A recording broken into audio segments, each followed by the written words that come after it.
कुरान मजीद की बहुत ही मशहूर और मारूफ आयत जो आए मवद्दत के नाम से मशहूर है। हर आयत का कोई न कोई सबब नुज़ूल होता है, हर हुक्म का कोई न कोई सबब होता है, तब खुदा उस आयत को नाजिल करता है। एक बहुत बड़ा एतराज़ जो इन अय्याम अज़ाम मुहिब्बान अहल बैत पे होता है वो ये होता है कि शिया इतनी मजलिसें क्यों करवाते हैं कि रात दिन ज़िक्र अहल बैत होता है और कसरत से इन 2 महीनों में, स्पेशली कराची में तो पूरा साल किसी न किसी मोहल्ले में, किसी न किसी गली में ज़िक्र मोहम्मद और आले मोहम्मद होता है। तो हमारे जवान बाज़ औक़ात परेशान होते हैं कि एतराज़ करने वालों को जवाब क्या दिया जाए। बहुत ज़्यादा कभी आयतों में कभी हदीसों में तो अक्सर बोला जाता है भाई कोई रिवायत दिखाओ, कोई हदीस दिखाओ कि मसलन रसूल खुदा ने कोई मजलिस की हो, या मौला अली ने कोई मजलिस की हो, या इमाम हसन ने कोई मजलिस की हो। अब ये बेचारा जवान जवाब ढूंढता है, तारीख़ में जाता है और वाक़ई इसे नहीं मिलता। मसलन इस तरीक़े से मसलन मौला अली ने कोई मजलिस की हो, इमाम हसन ने कोई मजलिस की हो, तो परेशान हो जाता है। तो इसका सिंपल सा जवाब कुरान की इस आयत में मौजूद है कि आज के बाद जब भी कोई पूछे ना कि आप मजलिस पे जा रहे हो, आप लफ्ज़ मजलिस न बोला करें, आप बोला करें मैं अज्र रिसालत को अदा करने जा रहा हूँ, क्योंकि अज्र रिसालत का हुक्म कुरान में मौजूद है। अब अज्र रिसालत कैसे अदा करने जा रहा हूँ, तो यहाँ पे नबी ने जिस तरह अल्लाह ने बंदे पे नमाज को वाजिब किया, इंसान पे रोज़े को वाजिब किया, साहिब इस्तिताअत पर हज को वाजिब किया, इसी तरह अल्लाह ने हर बंदे पे मवद्दत अहल बैत को वाजिब करार दिया। यानी अब आदमी नमाज पढ़े पर बग़ैर मवद्दत के पढ़े तो नमाज कबूल नहीं, रोज़ा रखे पर बग़ैर मवद्दत के रखे तो रोज़े का कोई फ़ायदा नहीं है। बिल्कुल ऐसा है कि इंसान बग़ैर वज़ू के सुबह से शाम तक नमाज भी पढ़ता रहे तो नमाज का कोई फ़ायदा नहीं है।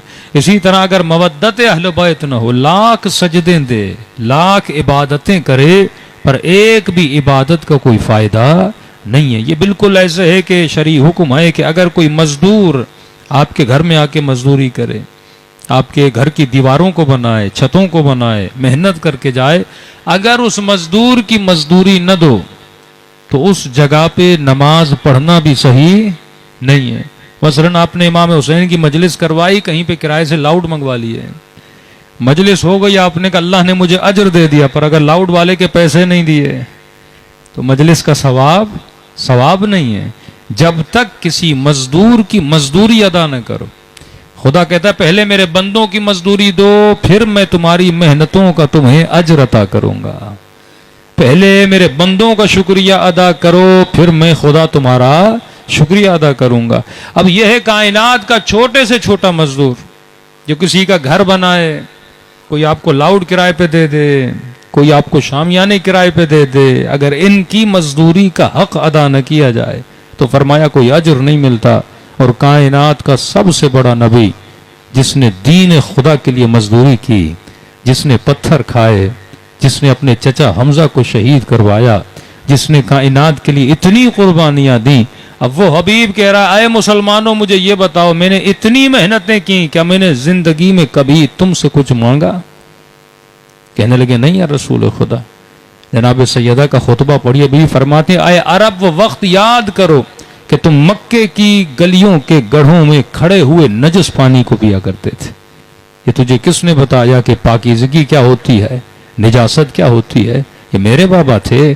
आज हाथ में 2 गिलास रखो, एक में मसलन नजस पानी हो, एक में पाक पानी हो। इस पानी की तमीज जब हम कर पाते हैं ना कि ये नजस है, ये पाक है, ये किसने हमें बताया? ये रसूल खुदा ने बताया कि आज ये जो तुम तमीज कर पा रहे हो कि पाकीज़गी क्या होती है, निजासत क्या होती है, मेरे बाबा ने तुझे सिखाया कि निजासत क्या होती है, तहारत क्या होती है। अय अरब तुम बेरहना होकर काबे का तवाफ किया करते थे, तुझे लिबास पहनने की तमीज नहीं थी, तुझे किसने बताया कि हया क्या होता है? इफ़्फ़त क्या होती है? वो अरब जो अपनी बेटियों को जिंदा दफन किया करते थे, फरमाया न बेटियों की उल्फत थी न बेटियों की मोहब्बत थी। जो बेटी को अजाब समझा करते थे, उसी मुआशरे में मुस्तफ़ा अपनी बेटी के एहतराम में खड़े हो जाते थे।